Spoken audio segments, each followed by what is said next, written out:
ராணிப்பேட்டை மாவட்டம் ஆற்காடு மற்றும் வாலாஜா ஊராட்சி ஒன்றியத்துக்குட்பட்ட 9 கிராம ஊராட்சிகளில் 5.94 கோடி மதிப்பிலான 9 துணை சுகாதார நிலைய கட்டிடங்கள் மற்றும் சுற்றுச்சூழல் அமைக்கும் பணிக்கான அடிக்கல் நாட்டு விழாவில் மக்கள் நல்வாழ்வுத்துறை அமைச்சர் மா சுப்பிரமணியன் பங்கேற்று தொடங்கி வைத்தார்.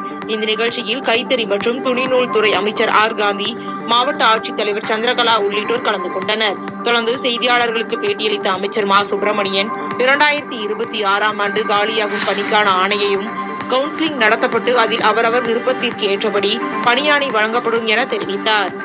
மாண்புமிகு தமிழ்நாட்டின் முதலமைச்சர்களை பொறுத்தவரை கடந்த விடுதலை நாள் விழா கொடியேற்று நிகழ்ச்சியின் போது ஒரு சிறப்பான அறிவிப்பை அறிவித்தார்கள். தமிழ்நாட்டை பொறுத்தவரை ஒரு 1000 மருந்தகங்கள் விலை குறைந்த விலையிலான மருந்துகளை விற்பதற்கு ஒரு 1000 மருந்தகங்கள் விரைவில் திறக்கப்படும் என்று அறிவித்திருக்கிறார்கள்.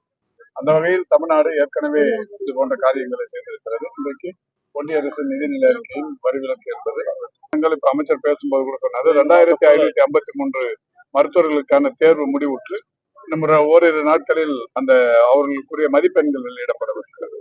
தொடர்ந்து 2வது வாரத்துல கவுன்சிலிங் நடத்தப்படவிருக்கிறது. 3வது வாரம் அல்லது இந்த மாத இறுதிக்குள் மாண்புமிகு முதல்வர் அவர்களின் மூலம் 2553 மருத்துவ பணியிடங்களும் நிரப்பப்படவிருக்கிறது. அமைச்சர் சொன்னதை போல 2026ல காலியாக இருக்கிற அந்த பணியிடங்களையும் சேர்த்துத்தான் பணியிடங்கள் இந்த மாத இறுதிக்குள் நிரப்பப்படவிருக்கிறது. அது மட்டும் இல்ல, ஏற்கனவே கடந்த ஆண்டு நியமனம் செய்யப்பட்ட ஒரு 1021 மருத்துவர்களுக்கு இந்த வாரம் கலந்தாய்வு நடத்தப்படவிருக்கிறது. இந்த 2553 பேருக்குமே கலந்தாய்வு நடத்தி தான் பணி ஆணைகள் தரப்படும்.